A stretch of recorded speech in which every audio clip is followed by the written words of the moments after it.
Oh, we're doing it. They say I can.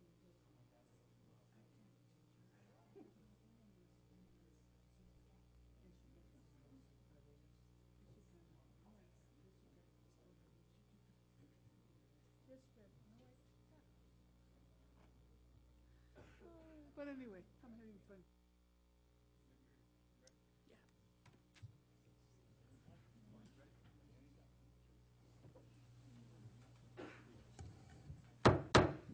Okay, this time we're going to resume the meeting of November 18th, 2013. We are honored today to have the Boy Scouts here, and they're going to lead us in the Pledge of Allegiance. Can you come on down, guys? We missed the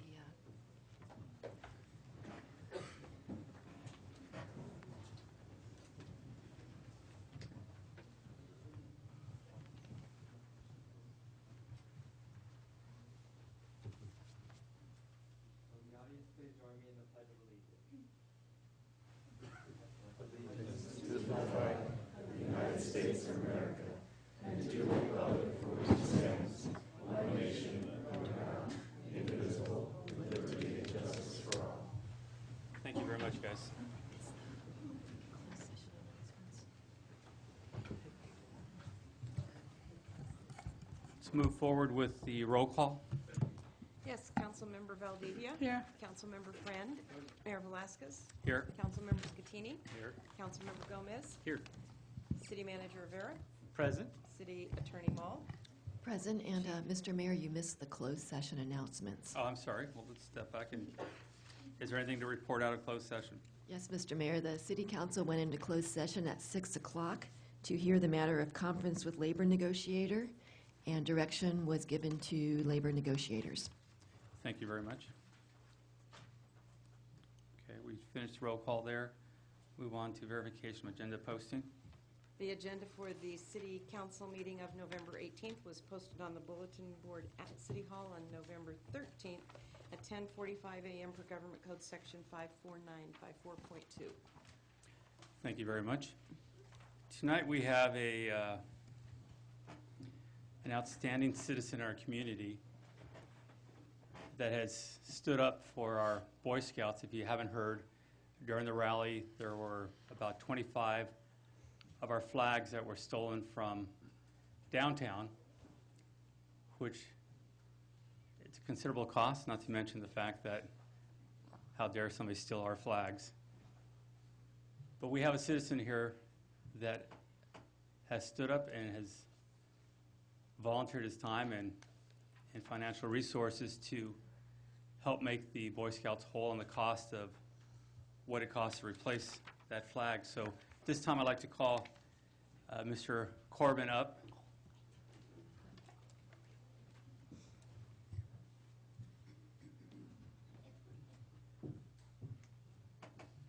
Thank you, Mayor and City Council. There you are. Mike, we want to present you with this certificate recognizing all you do for our city. You're a very important part of our community, and without a doubt the reason why the motorcycle rally is now back, thanks to you. Thank you very much, Mayor. Well, we're at Corbin, we're very proud of our city and our city council and our citizens and the motorcycle industry, and we're very happy to be able to be part of helping everything go in the right direction. And thank you very much for all your help, especially on the city council and the chief, who really made a big difference to get us going again. We really appreciate that, Dave. Should we bring the Boy Scouts up now? Great. Boy Scouts, come on down. Need a bunch of Boy Scouts up here.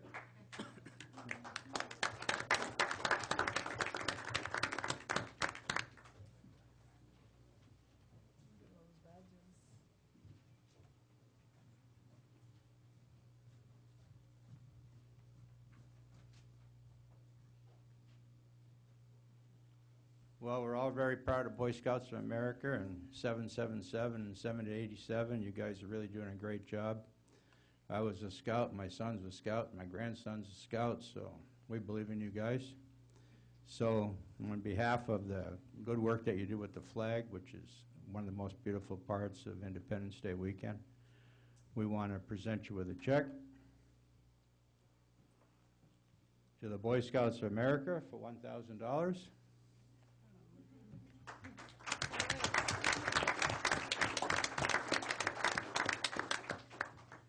Those big checks hurt a lot. Who carries the real check? That one's fun, but you can't take that one to the bank.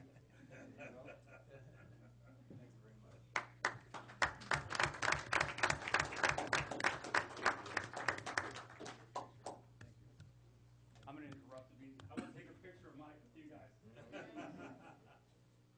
They also have, these young men also have a presentation of Mr. Corbett and Scout Chad of yours.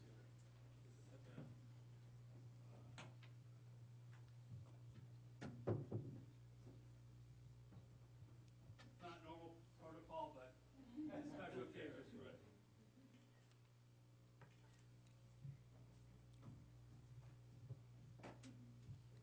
A little less weight and more hair. Mr. Corbett, the Scouts have a presentation for you guys. We would like to present you with this award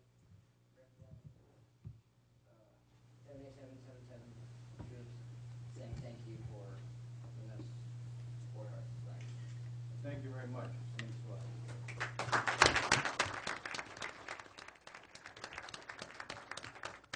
We all work together, keeping Independence Day alive, right? Okay. Thank you million, you guys. Thank you very much, everyone. Thank you. Thank you for all you do, Mr. Corbin. Thank you, Boy Scouts. Now, how great is that? This is a very special moment here. Don't spend it on Xbox.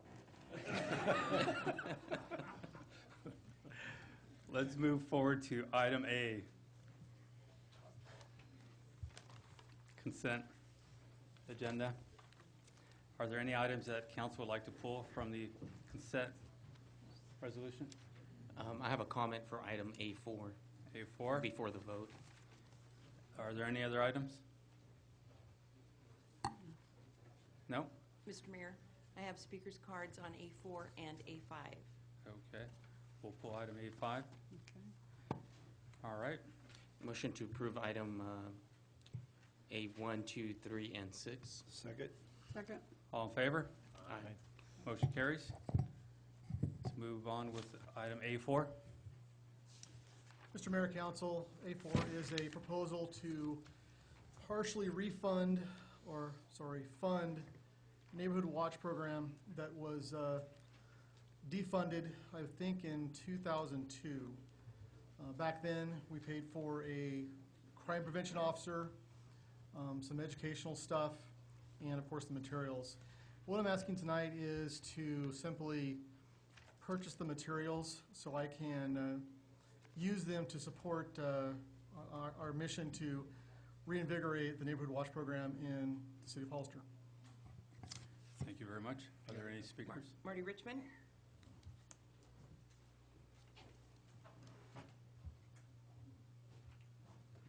Mr. Mayor, members of the council, I'd like to take this opportunity to put my vote in to support the Neighborhood Watch Program. There was an article in the paper the other day that I'd like to talk to the community about. Many people in this community believe when something happens over on this side of town, it has no effect on the other side of town. They have nothing to do with it. But we saw an article in the paper the other day where someone took a shot at somebody and it wound up hitting a 12-year-old girl.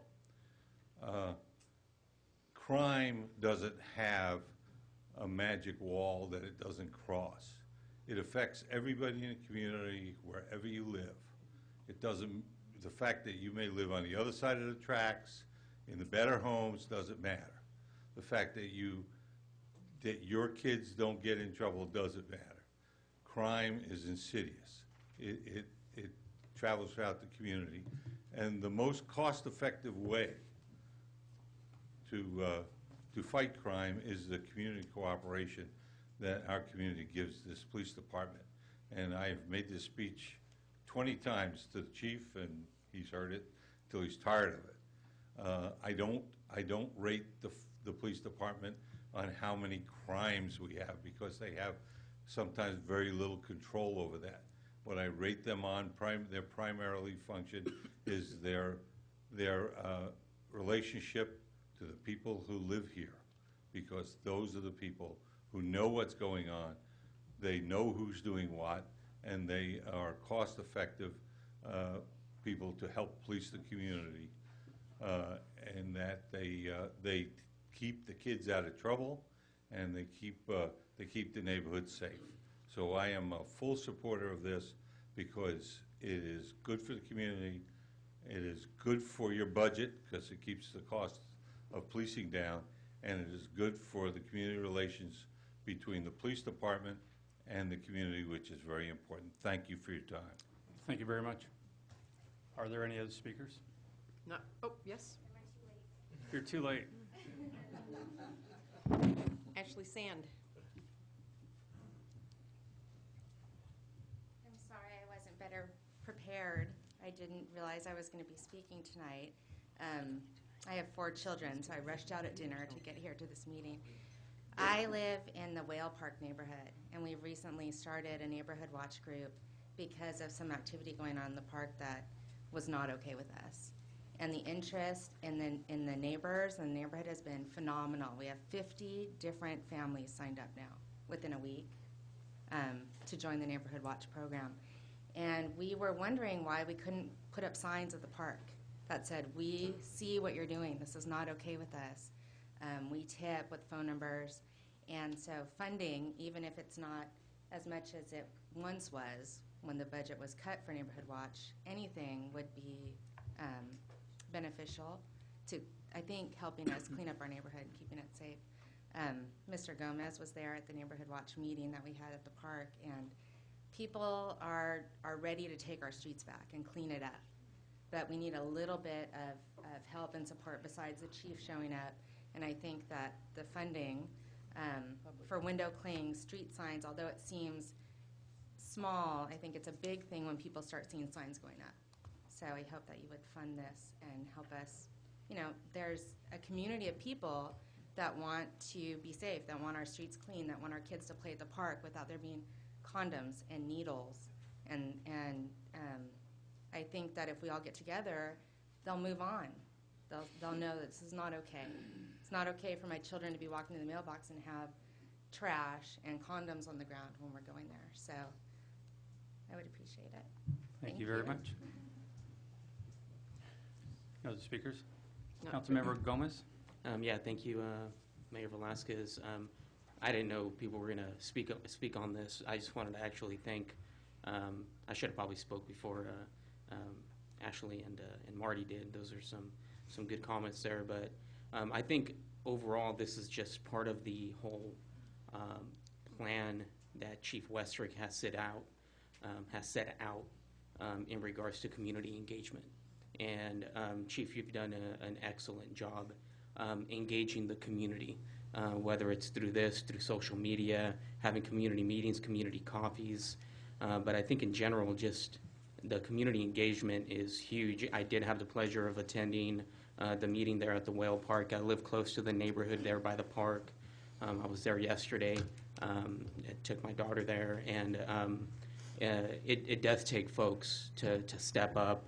We've seen the example in other areas. I see Clay Lee back there nodding his head. I mean, he's seen it in the Clearview area. I mean, folks need to take back their neighborhoods and keep an eye out in their communities. Like I said, I attended the meeting there with Ashley that took place with, obviously, Chief Westrick, and hopefully this will be, with the approval of this item, it'll also be momentum to have other folks, as Marty said, be re-engaged with their neighbors and their community in general. So I just wanted to say that I totally support this. I would support even more of this to continue forward, and I appreciate your efforts, Chief Westrick. Thank you, Mr. Mayor. Thank you. Councilmember Scatini? I just echoed what Councilmember Gomez. Is this going to be all over the city or just in certain areas? Hopefully this will start the program for the entire city. Well, I hope so. You get down in my area because it sure needs it. Absolutely. Okay, thank you.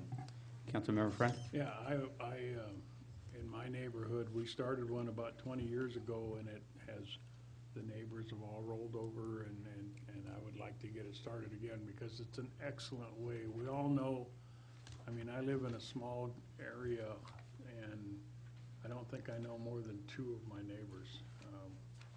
Used to be we knew each other, the kids played together, we knew each other. Now it seems like everybody has changed, and they have their lives and stuff. This is an excellent way for the community and the neighbors to sit down for an evening and talk about what's going on, get to know each other. If you know the guy across the street and you see something going on, you may say something. If you don't know him, it's easier just to say, I don't know what's going on over there. It's important that we know each other, and I think it's a great way to get it started back, and I support this effort greatly. Thank you. Councilmember Valdivia.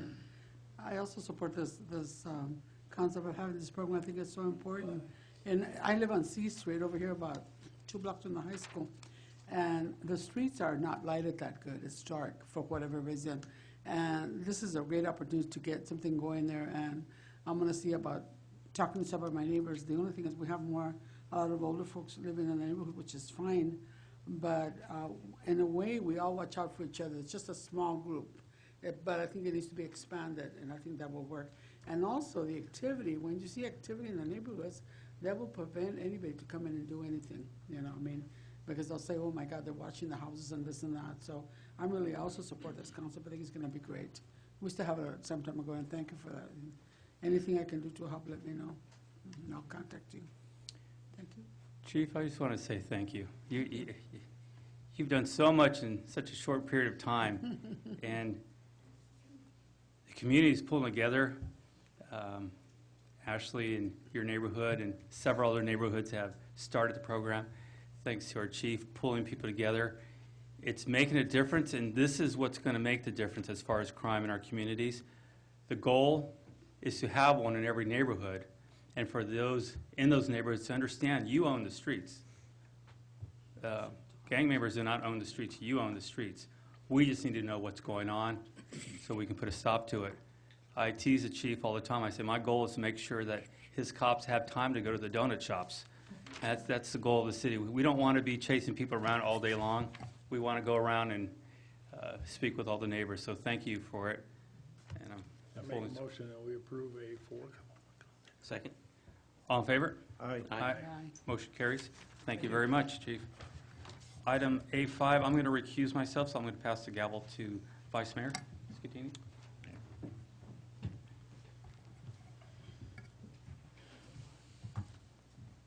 Okay, A5 is a resolution, 2013-179.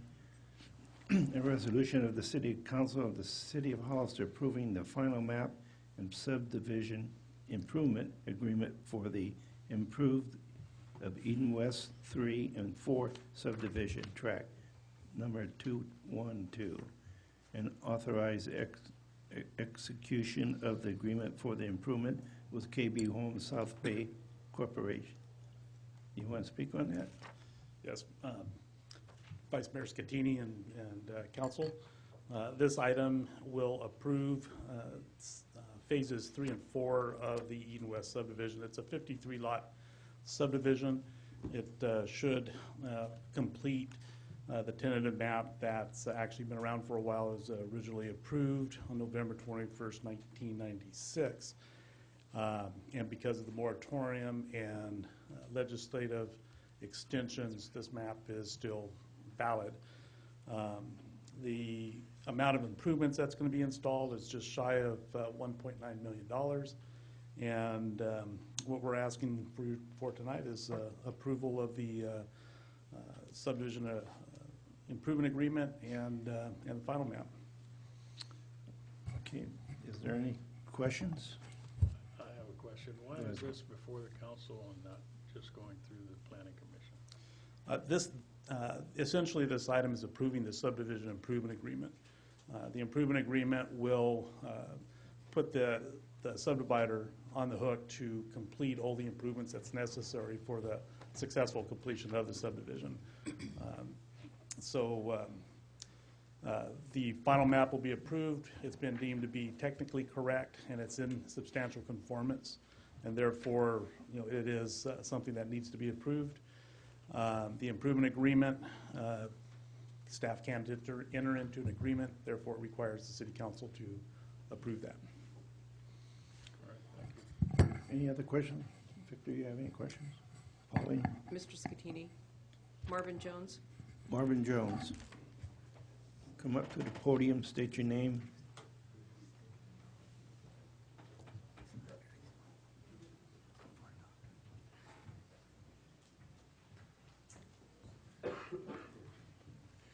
Marvin Jones, Hollister. Mr. Friend, sorry about your loss. Condolences. All I wanted to say about this was this is good. This is economic development in Hollister. All I wanted to say was glad to see it happening. Seems like only economic development we have is in our agricultural industry and very little, even maybe losing some of our non-agricultural industries. Appreciate this. It was just noted that tonight you're going to approve the plan to make the improvements, but they started improving about 2 weeks ago, and that I think it was very good for the council of planning, whoever it is, that allowed them to start that before the rains start. And that was really the only thing I wanted to say. Wanted to give you an attaboy for letting them start before you get this final ticket punched. Thank you. You're welcome. Any other speaker cards, Jerry? Okay, bring it back to the council. Yeah, thank you, Vice Mayor Scatini. The only thing I could add to that is hopefully we could find some jobs for everybody. That would be best. So with that, I'll make a motion to approve item A5. Second. All those in favor? Aye. Aye. Thank you very much.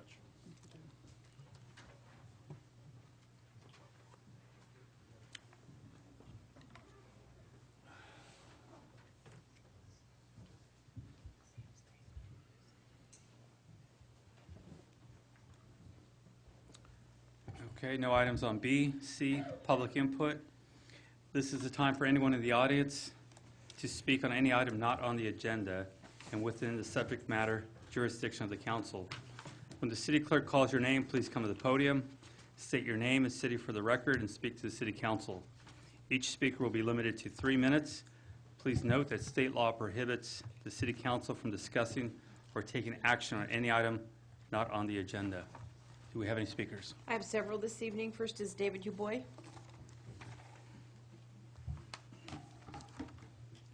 Good evening, Mr. Mayor and members of City Council, and Ray, you have my condolences. And before I begin, I want to say I was a Boy Scout, and I'm happy to see the Boy Scouts here. I got into the Explorer ranks, and I don't know how far I got up there. It's been so long ago, but thank you, Mr. Corbin, for helping the Boy Scouts.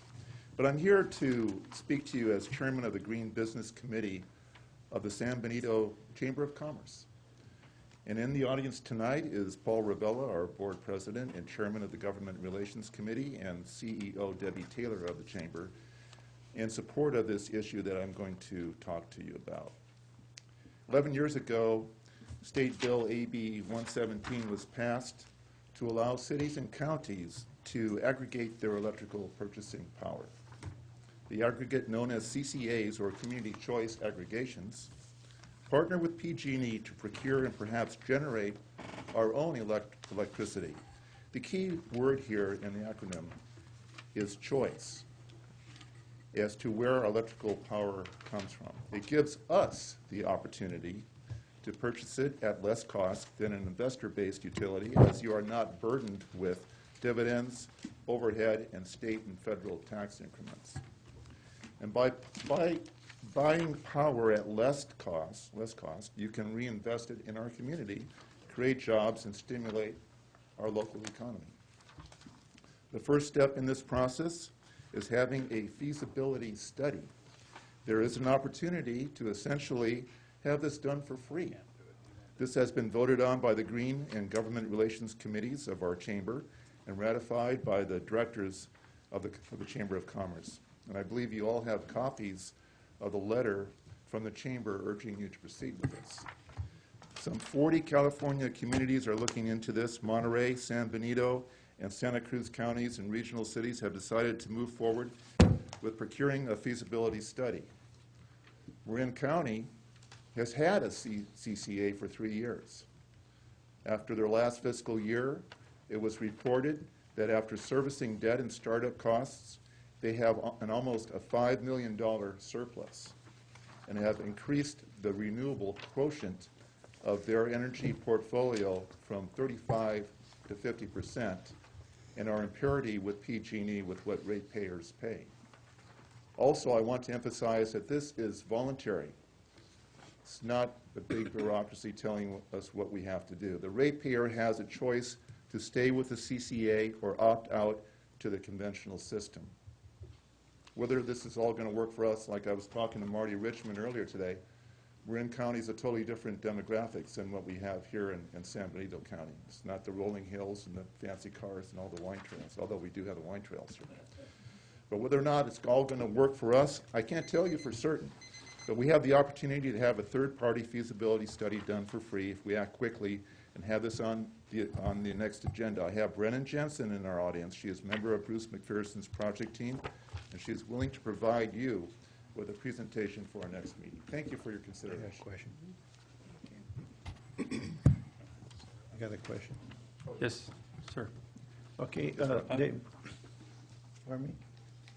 Actually, we can't ask questions. It's public comment, so, For items not on the agenda? Okay. yeah, it's not on the agenda. Thank you. Brennan Jensen. Hello, good evening. Thank you for the opportunity to speak for a few moments. I'd like to thank the local Chamber of Commerce and the Green Business Committee for bringing this item before your board or introducing the concept here tonight.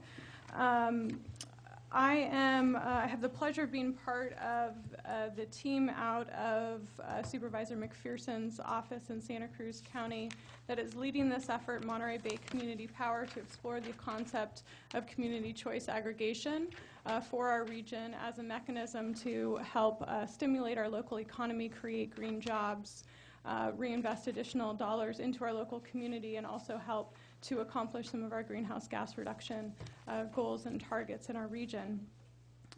It would be my pleasure to return to your City Council at a future date to provide a more fulsome presentation about the program and potential benefits. As was previously mentioned, the very first step in this process is to complete a feasibility study, which gives us the information to understand what the potential benefits are for our region.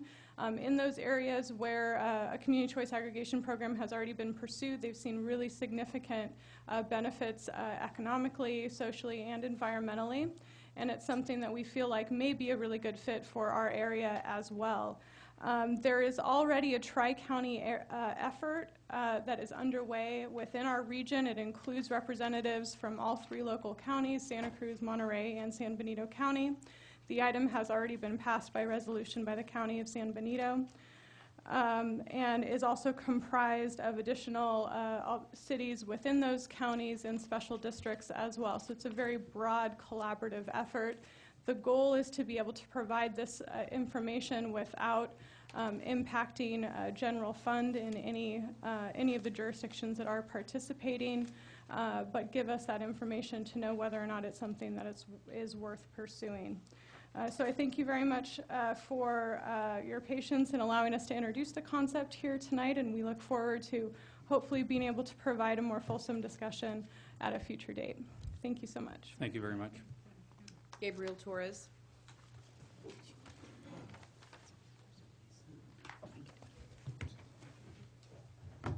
Good evening, Mayor and council members. My name is Gabriel Torres with Chispa. I'm also a Hollister resident.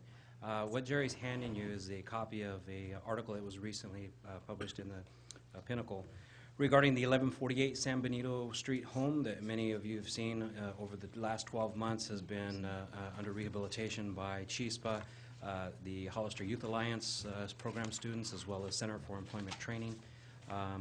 So over that 12-month period, these students had hands-on experience with local Hollister subcontractors, Monterey County contractors, working on every facet of the construction, rehabilitation of this home.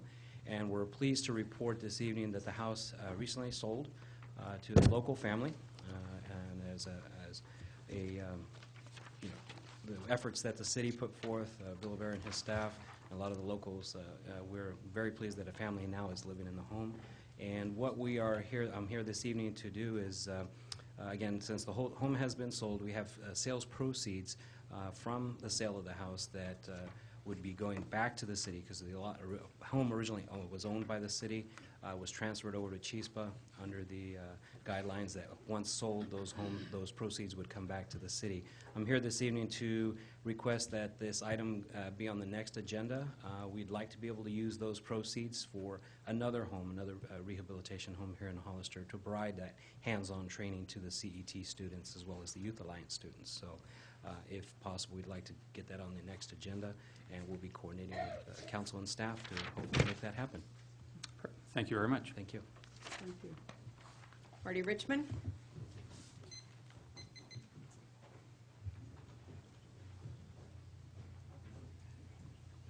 Good evening again, Mr. Mayor, members of the council. Marty Richmond from Hollister. I have a little announcement and a comment. The announcement is that Wednesday night, day after tomorrow at 5:30 at the library, there'll be a forum concerning the future of the San Benito County Library. Anybody who's interested is invited to come, and there'll be a panel. And they were unsmart enough to invite me to be on the panel, so I'm here to invite everybody to come who has an interest in the future of the library. And people on the panel include Judge Sanders and others, and Supervisor Botello and others. I don't have all the names, but they will be discussing various factors concerning the library. The second issue I want to discuss is, as you may know, I believe it's in the county. It has a city address, but in the county, Homes for Our Troops has built a home for a severely injured soldier, Sergeant Juergens and his family, over on Rosebud. There's about a $17,000. Sergeant Juergens will get that home for free. All the funds are being covered by a grant. Everything above the grant is being covered by Homes for Our Troops, a nonprofit, which is a lot of money. There's about a $17,000 payments due in impact fees, and that's going to be discussed tomorrow at the Board of Supervisor meeting. The problem is that if the impact fees cannot be waived, because if they're waived, then the general fund has to make them up, fill it from behind. Because of that, I've asked the Board of Supervisors, and now I'm asking you to look at your various housing funds that are available, that might be available, that they might qualify for, to help offset these impact fees. I want to be clear, if the impact fees aren't paid, Sergeant Juergens will not be stuck with the bill. Homes for Our Troops will pick up the bill. But if the impact fees are waived, that's $17,000 more they can use to build other homes. They built 143 homes, and these veterans are severely injured. These homes are specially designed to take care of them. They have 34 more in progress, many here in the state of California. This is the only one we have in our community. I can't think of a group of recipients more deserving than those severely injured soldiers. So if you can find, and I understand there's rules and regulations, amount of money, if you can find some funds within your purview to help out, I would appreciate it. I think most of the community would support that. Thank you for your time. Marty, do you know the date that they're moving into that house? No, I think they're waiting to hear from tomorrow from the. They have a function on December. My mistake. December the 12th. They're going to have one function, and I think they're waiting to hear from the Board of Supervisors concerning making a decision on this. I just wanted to make sure the public understood. Sergeant Juergens doesn't get stuck with the bill. I'm not saying that. All I'm saying is if those impact fees are paid some other way, and I understand it's in the county, it's not in the city, then that money can be used for other things. I'll let you know tomorrow when I find out. And by the way, publicly, I did not know you had lost your wife. You have my condolences. You know that. Thank you. Thank you very much, Mr. Richmond. Joe Love?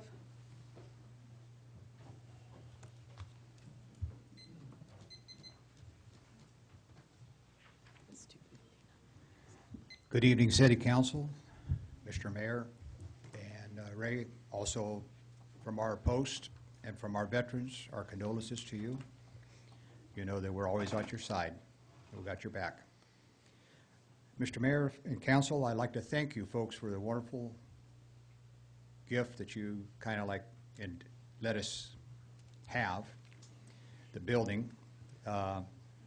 We didn't quite realize how much work was involved in it until we had to rewrite the program to keep track of all the rentals that we do. We've had it for 18 days. We've had only one minor mishap, and Mr. Lee has Clay Lee has a lot of help with us, because we found out on a Thursday afternoon that our water heater went out.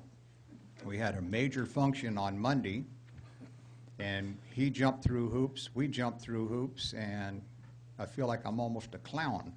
But we managed to get it up and running by Monday morning. And if it hadn't have been for the council's help and for Mr. Lee's help, we'd probably been dragging our heels and still trying to figure out how to make it happen. But we got it done. And again, you know, you put a lot of trust in your veterans in this community, and we're not going to let you down. We've rented a building to like 7 or 8 people since we've taken it over, and we've done a great job. As far as I can see, we haven't had any major fallouts or any, you know, overbookings or anything like that, because we're watching that real close. And again, you know, thank you for putting the trust in us. Once we get some more money going, we're going to start working from the out. We've already started working from the outside. We cleaned up the front of the building. In the landscaping department, trimmed our trees for our Veterans Day ceremony. We're going to start at the front door and work our way to the back door and go through, and with our veterans and volunteers and stuff like that, we're going to start repainting, cleaning up, straightening up, whatever we have to do to make our beautiful building more beautiful. I want to thank the council for your trust. Thank you very much. No other speakers for this item. Okay, thank you very much. Move forward with item. Before we move forward, can I just get a clarification? Would you like me to agendize the CCA and the CHISPA proceeds item Yes. for the next agenda? Can I get consensus from the council on that? If that's Yes. Thank you. Okay, move forward with item D1, update on the Hollister Urban Water and Waste Master Plan.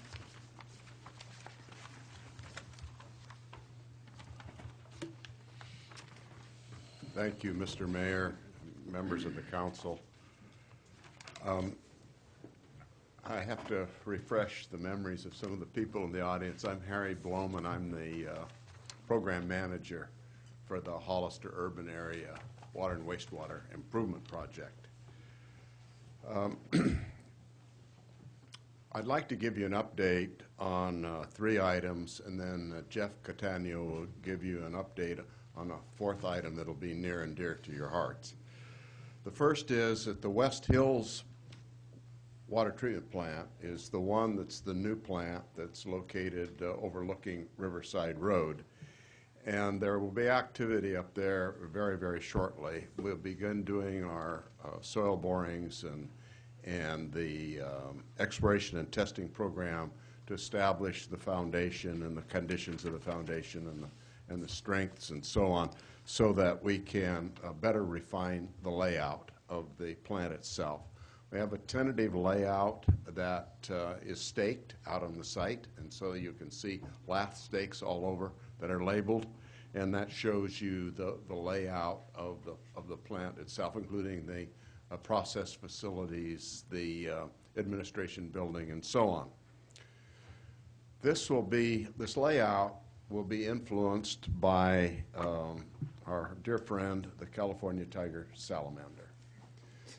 And all of you that went out with me to the site and took a look at it over the past several months, you recall that very modest depression that's called a pond, and we have to avoid that because of the presumed presence of the California tiger salamander.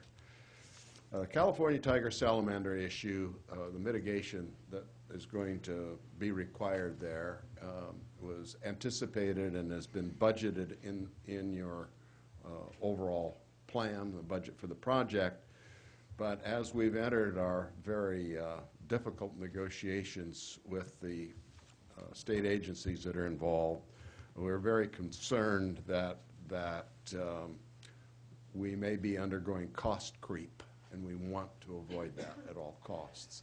So as a part of that, we did get an independent environmental firm to do a survey, and they in turn agreed that there could be the California tiger salamander. But we're not giving up. We're going to go into some continuing negotiations starting again tomorrow, and we'll keep you posted on that. But there will be some expensive mitigation required, and I know that some of the people have asked, is there a political solution to this? And the short answer is probably not. We may have a battle and fight it at the political level, but it'll be more like a skirmish, and we'll go on to lose the war. And we've invited a lot of our consultants who have political contacts, and they have confirmed that. But we will keep you informed. I know that all of you have an interest in those things and the costs, and we will keep you informed on a regular basis. The next item is the less salt plant. That's the project that's on Fairview Road that's going to undergo the upgrade. As you know, we selected a winning or a low bidder for the project. It's Specialty Construction out of San Luis Obispo. They were given a notice to proceed on the 4th of this month. They have 10 days to begin their mobilization, and they have done that. And so you'll see equipment there in the yard, and we'll be giving you regular progress updates. So they have mobilized. One of the biggest items is to order the equipment because there's specialized type treatment equipment, contact chambers, and so on. They have long lead time items, and so they'll be ordered from suppliers that are well known to our engineering staff and to us. And we expect that the project will be full-fledged and up and running so that you'll see progress on the ground within about 30 days. So that's the boring part of the presentation tonight. What I'd like to do is ask Jeff Catania to come up and discuss our grant application and our success.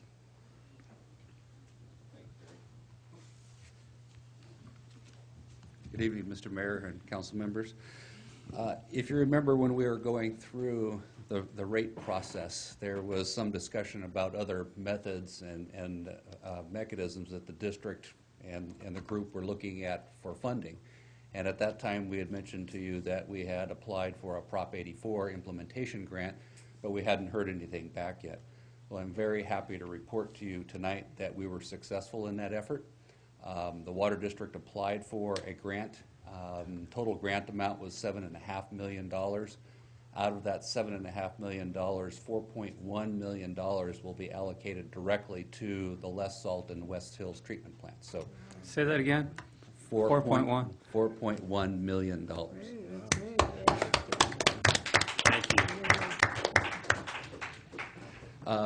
You know, just to kind of give you some background, it's out of the IRWMP process, an integrated regional water management planning process that the San Benito County Water District has been engaged in since 2003. The first part of that was the planning portion of it. It took us about 4 years to get through the initial plan. And again, this is a regional process, so there are partners that we have in the Santa Cruz County, Monterey, Pajaro area, lower Santa Clara County. Basically everything that is the Pajaro River watershed is the way that we've designed this. So anyway, that's an integrated process, and that's when you apply for the grants, that's what they're looking for.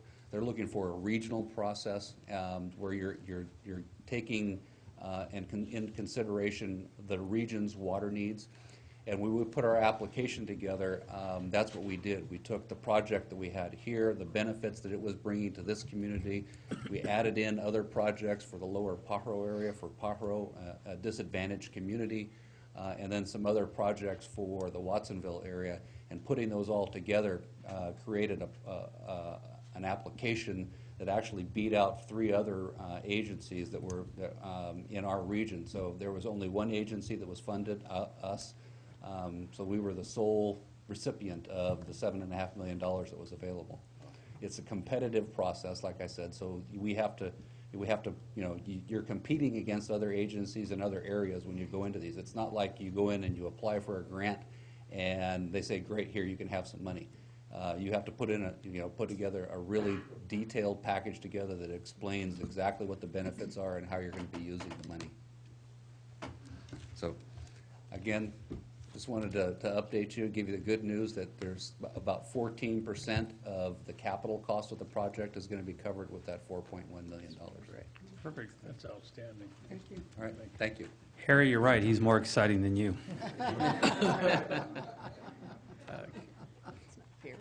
Councilmember Valdivia, do you have any comments No, or I just want questions? to thank you. It's wonderful. Thank you for both of you for the work and the report, especially the money part. That's great. Councilmember Friend? No, I don't have anything. Councilmember Scatini? Yeah, I have a question for you, Jeff. Do you have the money in your hands right now? I don't have all of it, but You got some of it? they are going to be finalizing the awards in December, so Oh. we haven't actually gotten it yet. So it'll be after December, huh? It's wonderful. Party at the water plant. Councilmember Gomez? No, just good job, guys. Appreciate it. Thank you and congratulations. Item E, there is no business. Item F1.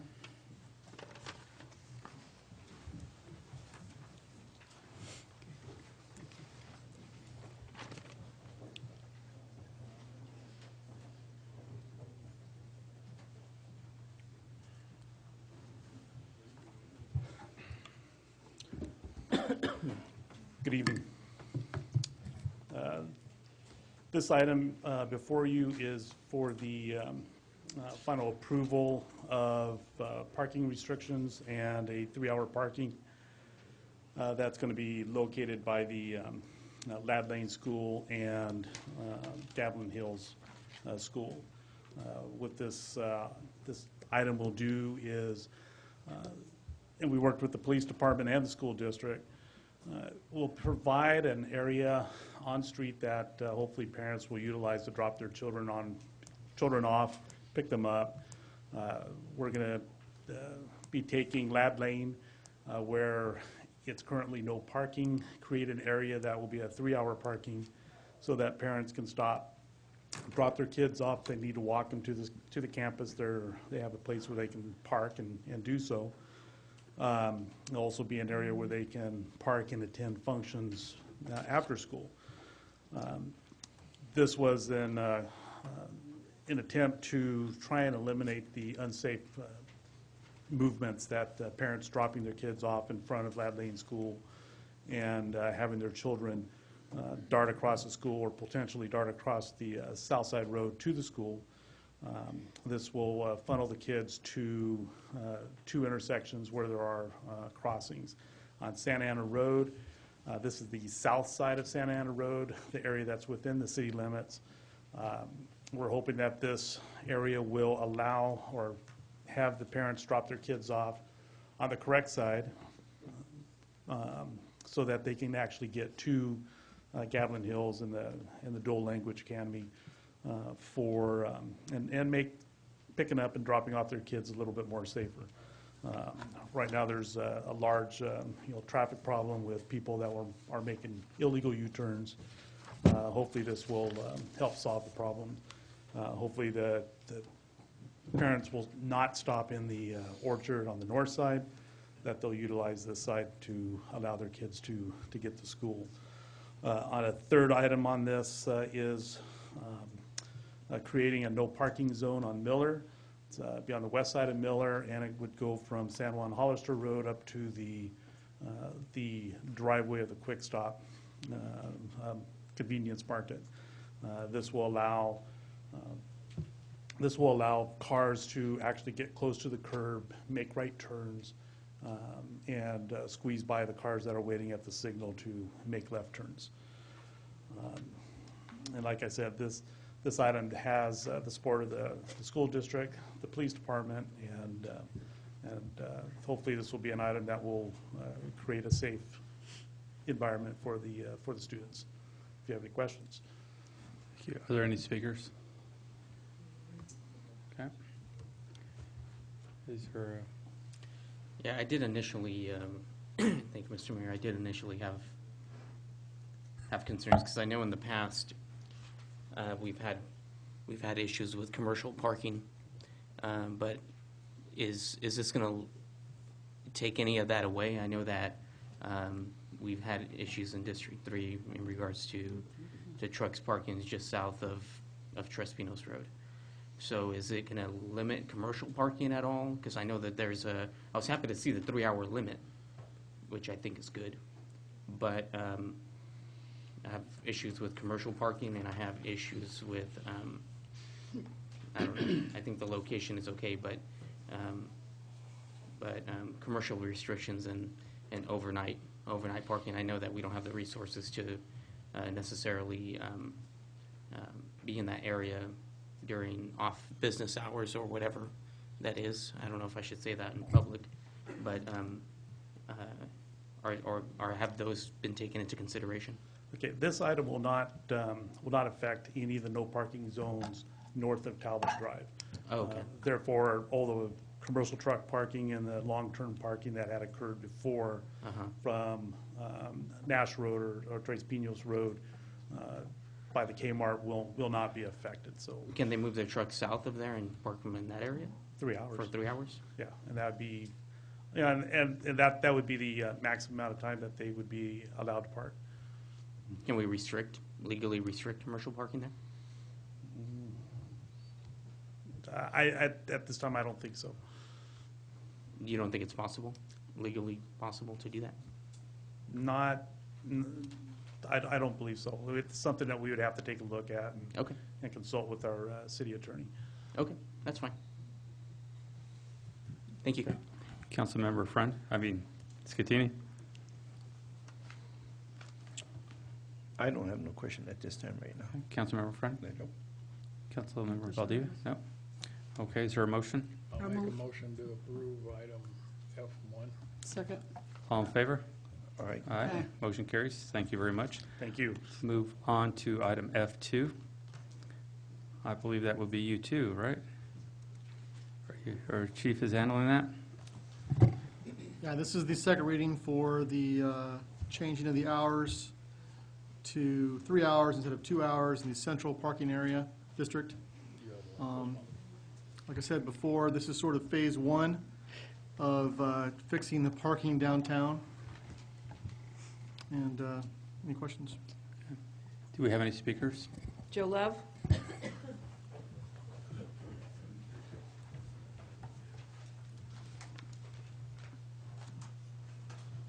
First of all, I want to set the record straight. There was also another person that helped us on our building, interim city manager.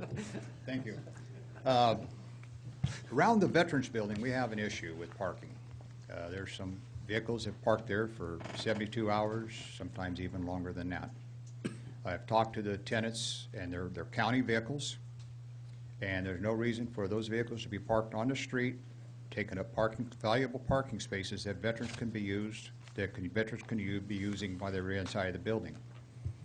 And I don't understand why they sit there, because if they sit there and then the people who drives them comes there and they pick up the truck, they still got a parking space used that a veteran or even a customer could use in the area. And it kind of bothers me, and I keep asking them, but ask them to park in the back. They said, well, the people in the building next door argues that they shouldn't be using that parking lot. Well, that's a public parking lot.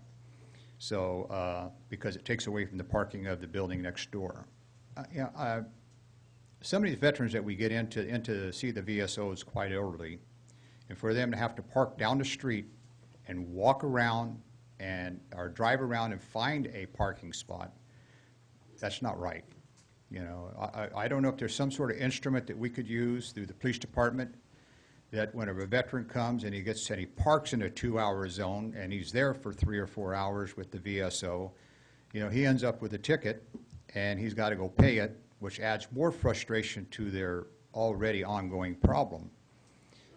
It seems to me that I don't know if the chief can come up with something, that we have something we could put on the, you know, take out, put on their car, that so the ticketing officer would know that he's a veteran, he's inside taking care of business, instead of writing him up on a ticket and giving him that frustration.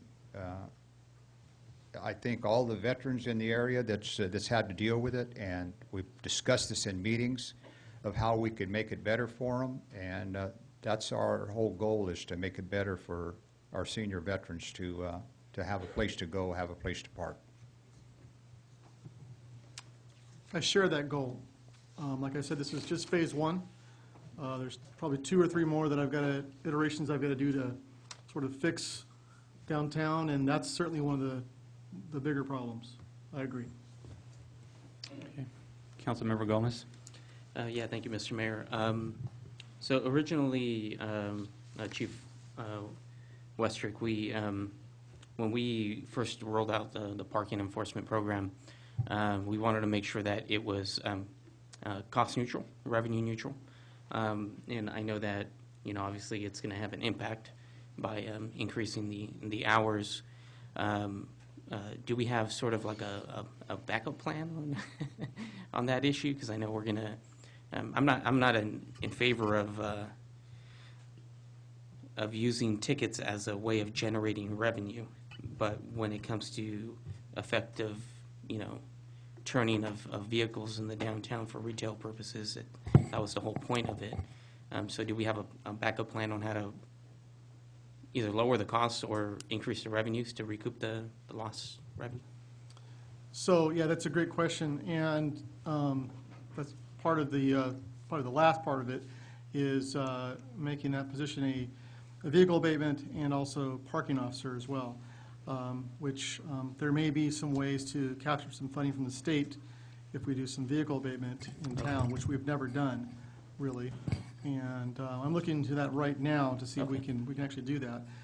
Yeah, part of the problem is as you pointed out, if you increase it to 3 hours, then of course we'll experience maybe a 20% or so less in revenue. And I agree that we shouldn't be funding a position solely on the basis of writing tickets. That's sort of, you know, almost Philadelphia did that years ago. Not good, okay? But I think that we're right now, we are cost neutral. Actually, there's a little bit of revenue, but not much. But I think that by doing another service in town that we really do need, I mean, most people out here are seeing the vehicles that are parked all over town, and that they really do need attention, and that's one of those things that we can do. Yeah. It would be kind of smart with an employee that of the caliber we have with that position. Yeah, absolutely. I agree that that's a good combination of services that this person could be getting. You know, it's good to hear that the program is you know, revenue neutral and positive. I mean, obviously, you know, so the public is aware. I mean, the whole point of the initial project was compliance. You know, just to make sure we were getting that compliance out there, and it's been effective. I support this issue. I just wanted to make sure that, or this item, but I just wanted to make sure that we have a plan or a future plan in place to make sure that we're revenue neutral on this item. So thank you, Chief. Appreciate it. Thank you, Mr. Mayor. Councilmember Scatini. First of all, I don't believe too many cars will be parked for 3 hours there, unless they're working in the store or something. But just the normal traffic that people have to go pick up a prescription or whatever, get the haircut, I don't believe they'll be there for 3 hours, number one.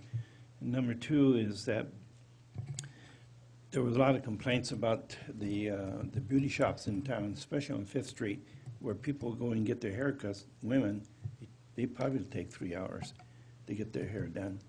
And they were complaining about that quite a bit. And I'm sure you heard about those, right? Other than that, I don't have anything else to say about that. Councilmember Friend. No, I don't have any question. Councilmember Valdivia? No, I'm fine. No comment. I agree. We just can't give tickets to women getting their hair done and colored. Just nothing but trouble, so. And men, by the way. So, is there a motion? I'll make a motion to go ahead and approve. Is there a second? Second, All in favor? Aye. Motion carries. except for Bill. He needs it. We'll move forward to item G1, reports from city councils regarding committees. Councilmember Gomez? No, I don't have any. Councilmember Scatini? Yes, I had attended a couple of committees. One is the Intergovernment Committee, which is made up people from the city, the county, school district, and a couple others too. And what we talked about is the Intergovernment Committee we talked about just what we talked about tonight, parking on Ladd Lane, and that was one of the big things we talked about, and also about the fire, and I believe Mike Connor will give a report on that later. It's the fire department is really, isn't it? Well, I'll let Mike talk about that. Other than that, that committee, that's the only one I attended at that time, but I'm going to be attending the gang task force. I think it's Wednesday, and that's and I would like to see more people attend that. The gang task force is held. It's open to the public, and I think if the people would attend, they would be amazed at what's going on in the city of Hollister and in the county. So I would like to see people attend that meeting. And honestly, I think there's one peace officer, and I believe the chief comes once in a while to the meetings. But it's usually lasts about an hour, maybe a little more. And a lot of information is given out, and since seems like we have a problem in town here with gangs, it behooves all of us to attend and maybe help each other out. The neighborhood watch is something that's going to be a big help with the gang task force. So that's all I got to say. Okay. Two committees.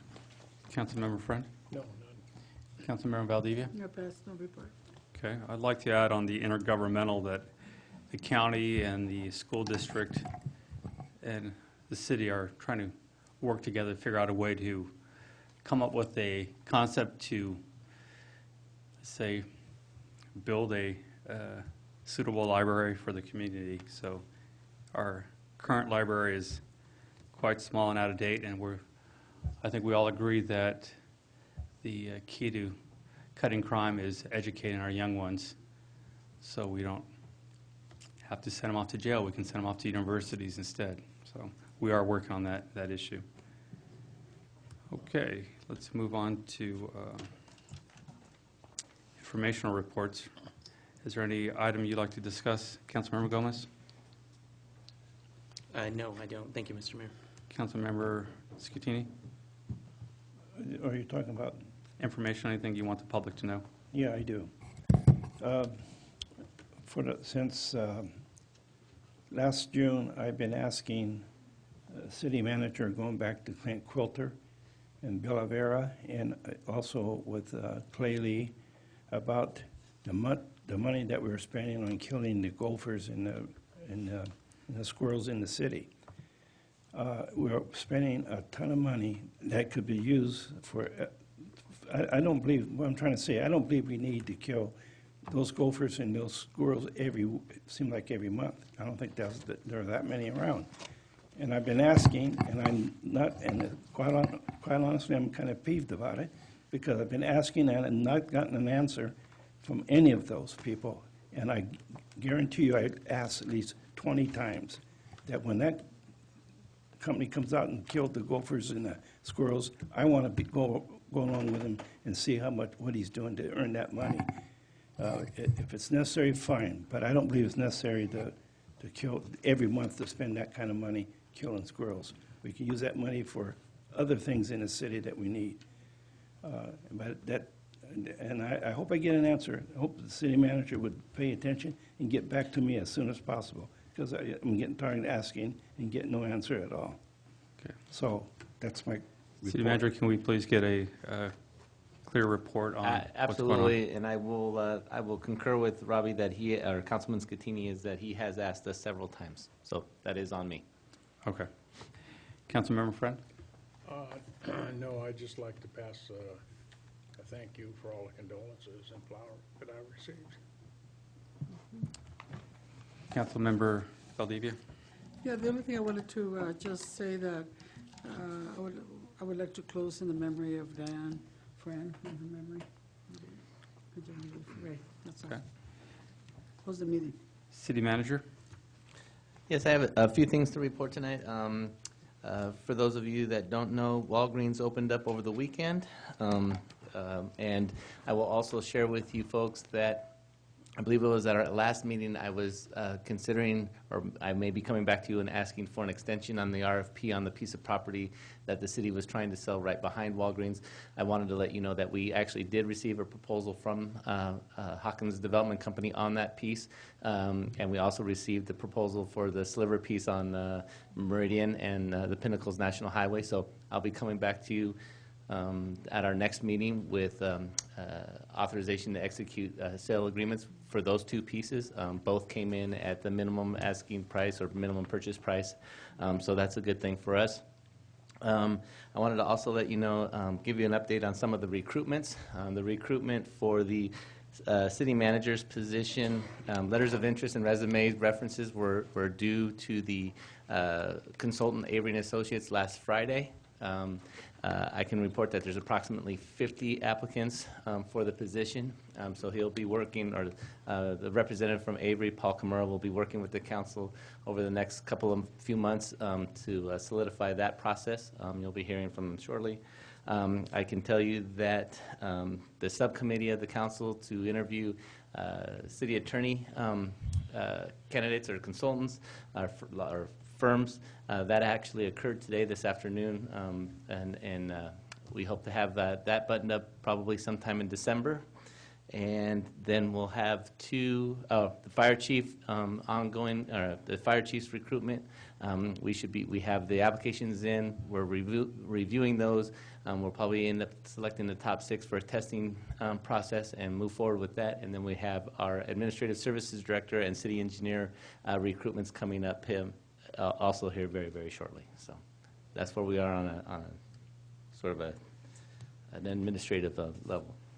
And I think that's it for me tonight. Good, thank you very much. City Attorney? Okay. Chief? I kind of have some bad news. Uh-oh. We didn't get the CalGrip grant for $500,000. Somebody else got it. But I am kind of looking for direction tonight. As you know, the Hollister Unified School District approved a plan to fund half of a police officer for the next 2 years for an SRO, school resource officer position. And I think and still think that it's a key and very important position. And I think it's also important for us for future grants, future opportunities to show a history of collaboration.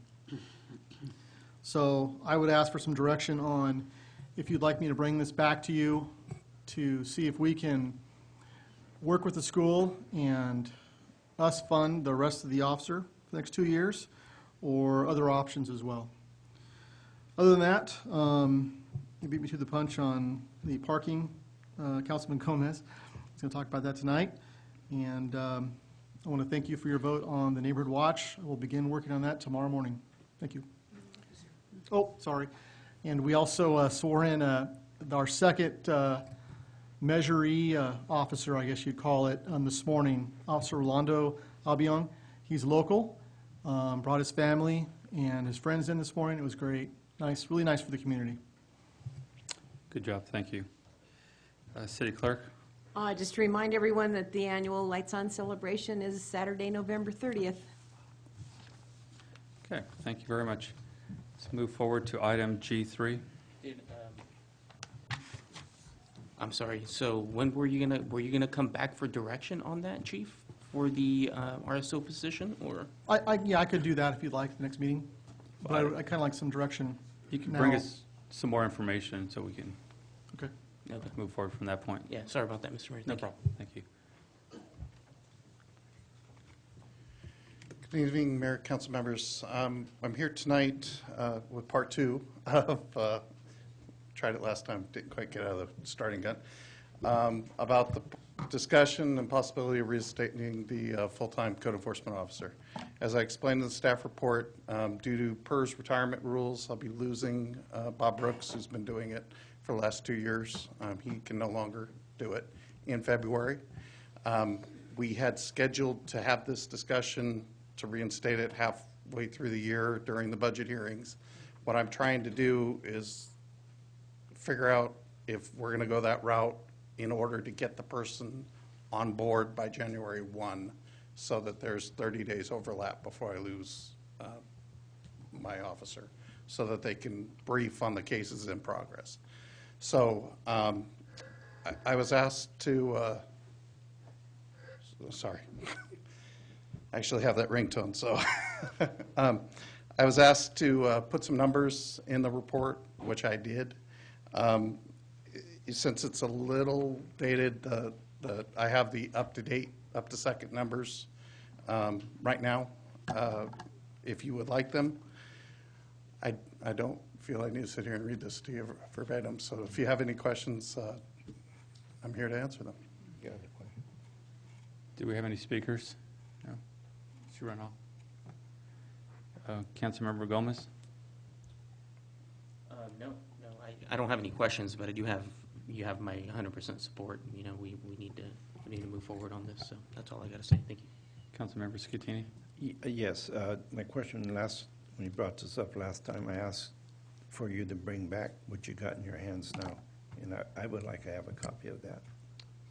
Well, you have, the only change from the staff report from what I have is the 52,788 number that's been recovered to date is now, as of last week, 65,385.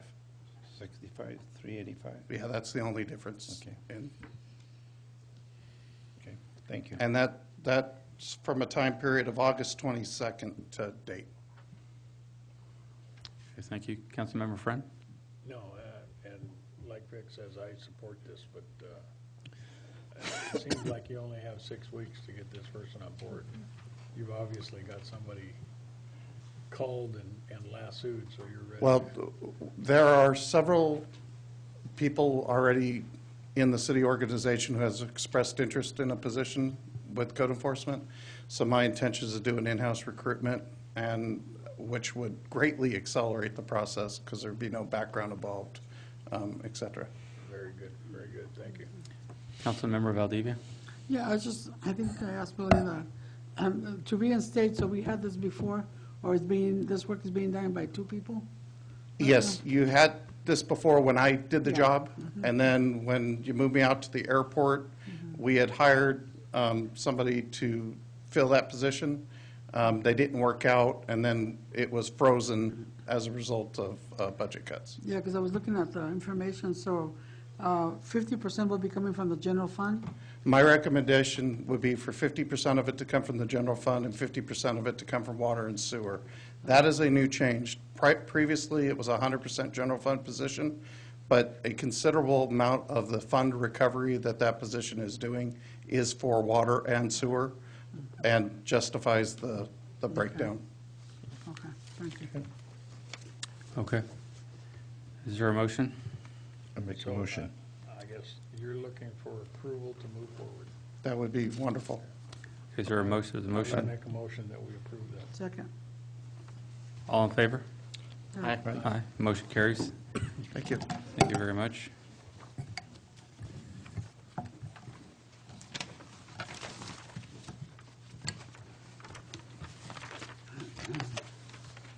Move on to item G4. Thank you, Mayor and Council. If it pleases the council, staff's recommendation is to actually continue this item to a special meeting on November 25th preferably a 5:30 start time. I believe there is a council person that has a previous engagement at 7 or 7:30, and would like to try to take care of it within an hour and a half. This would be the only item discussed that evening, so I think we can do a good job in getting in depth. So if I can ask to have that continued, that would be much appreciated. I got a question. Do you need a motion to continue that? I believe, yes, we should. Do we have any speaker cards first? No. Councilmember Scatini, you have a question? You want to start at 5:30? Yes, sir. I would like to start the special meeting on the 25th at 5:30. Why can't we do it a little earlier than that? Say like 5 o'clock? I would say 5 o'clock. Oh, It's going to be a lengthy Yeah, meeting. my recommendation, I mean, you folks can suggest whatever time you'd like. I just wanted it to be a little bit earlier than the normal 6 or 6:30 start, so. I would say 5 o'clock we would start. That's my take on it. Okay. I'm here at 5. I am too. Will that be okay? That be okay with the rest of the council? Okay. Is there a motion to table this until the 25th of November? Second. All in favor? All right. All right, motion carries. Thank you very much. Item H, I, J, and K, there are no items. Move to adjourn? Tonight, let's, our fellow council member Ray Friend lost his wife of 41 years, and we want to adjourn the meeting in memory of Diana M. Friend. Sir, there was a motion, second. All in favor? Aye. Motion carries. Thank you very much, everyone.